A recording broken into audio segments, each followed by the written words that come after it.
Very competitive basketball game. Very appreciative of the atmosphere, and thought both teams played hard. So give UCLA credit. They really came out and stepped it up in the second half when they had to. How were they able to cool you guys off in the second half? Well, we did a little cooling off ourselves. I thought UCLA did a great job of making shots early to get back in the game and take the lead. They went 6 for 8 in the second half from the three-point line, and that's pretty good shooting. We had some wide open looks. We just didn't convert. So we went 3 for 14 in the second half from the three-point line, and they went 6 for 8. And whenever you give up 10 threes in a game, it's pretty tough to win. Coach, you had 15 turnovers tonight and 22 against Oregon. What do you guys have to do to get that fixed? Well, Oregon was different. That was 22 is a lot. They full court pressed us and our inexperience, and we just threw the ball all over the place. It was one of those things where we haven't been doing that. We played excellent basketball the last 5 games, very competitive. We played hard on both sides of the ball. Tonight, 15 is probably about 2 or 3 too many. Once again, I thought we had some easy plays, and we made them difficult, made the plays more difficult than they should have been, and they got hands on it. Even like the out-of-bounds play where we DJ threw it to JT, and he stood at the top of the key, and he should have come to the ball, and DJ shouldn't have thrown it. But that's just that's a turnover that shouldn't happen, and we need to get better at that. But our guys have played good basketball last six games, and unfortunately we've only won one of those. But they've been very competitive, and other than the second half tonight and the second half against Oregon, we've been in really outplayed teams and had a chance to win every one.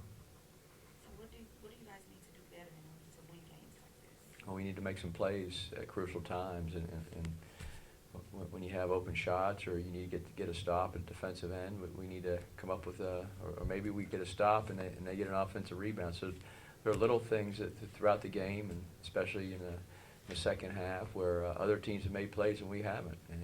But it's not from a lack of effort, not from a lack of caring. They're great teammates, and I'm very proud of them because they've come together, and I think that's why you've seen our performances getting better.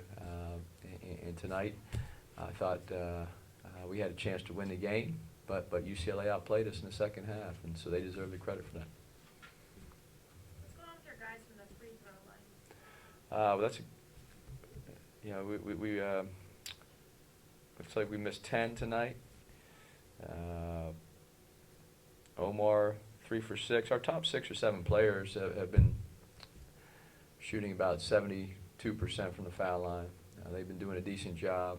At Oregon State, we were 19 for 20 before we missed the last one with 0.9 seconds left in overtime. So it's one of those things where they need to make shots, and DJ Haley needs to improve. He's a 50% career shooter, and Omar, he went 3 for 6 tonight, so that hurt. If he could have made 1 or 2 more. Pishan went 4 for 6, and he's an excellent free throw shooter. So it's one of those things. I would love to have had 4 or 5 more points at the foul line tonight, but we didn't. Kyle Anderson's such a unique player. Can affect the game in so many ways. Even tonight, do your job. 4 for 13 from the field on him, and he still, almost puts up a triple double. What kind of a challenge does he present, for you guys to be guarding, and how did you try to at least attempt to contain him? Well, Kyle is so versatile, and he's really improved from last year.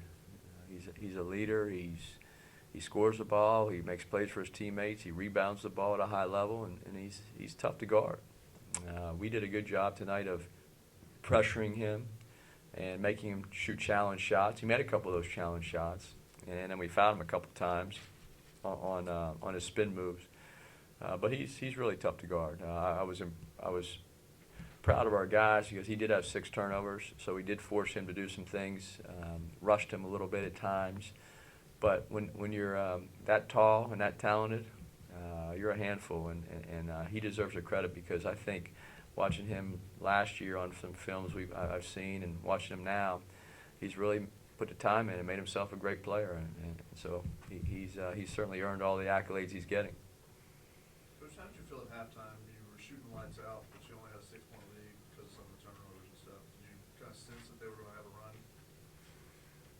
I don't know if I sensed it. I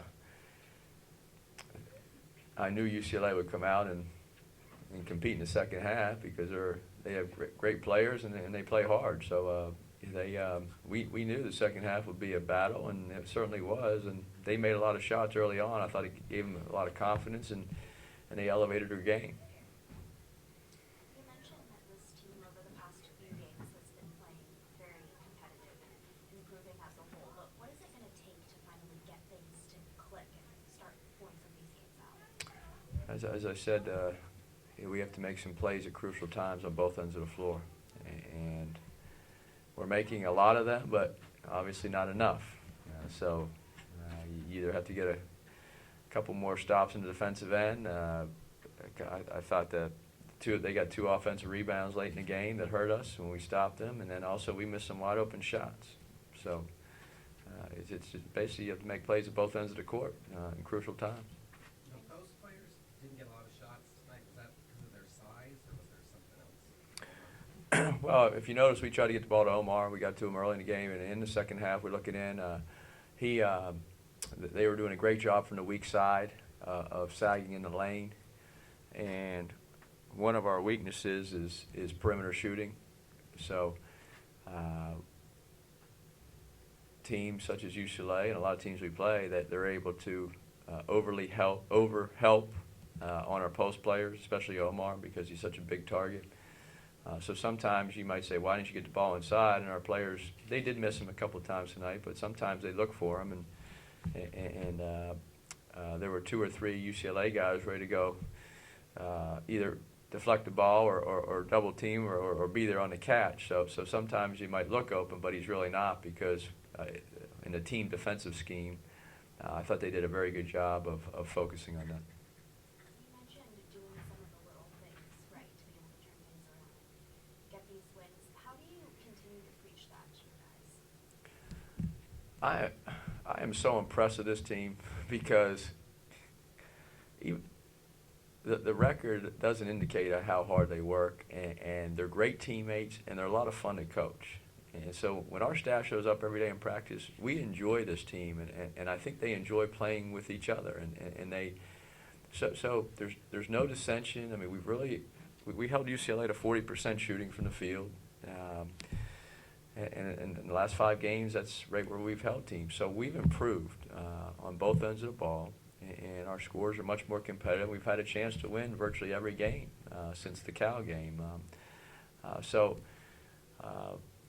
It's not an easy answer to say pick 1 or 2 things. What can we do to win games? It's you have to play as a team, and you have to make some plays at crucial points. But this team it's frustrating because I think they deserve to have more wins under the belt because of their great attitudes and how hard they're playing, and they're playing pretty well. So it is frustrating.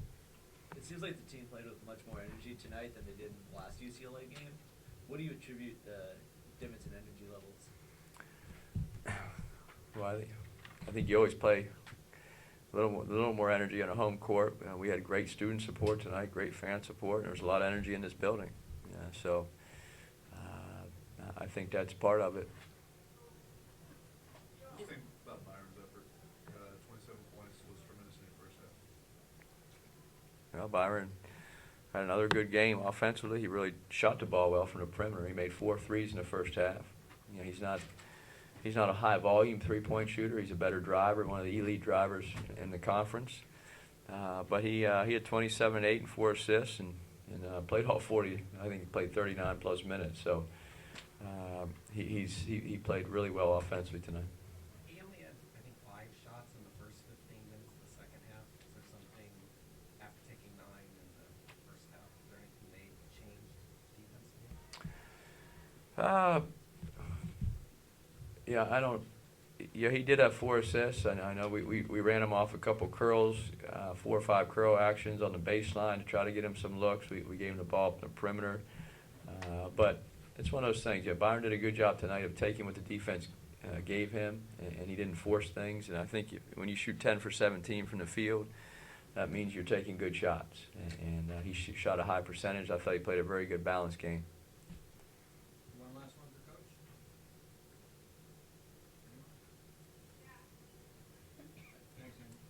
All right, thank you.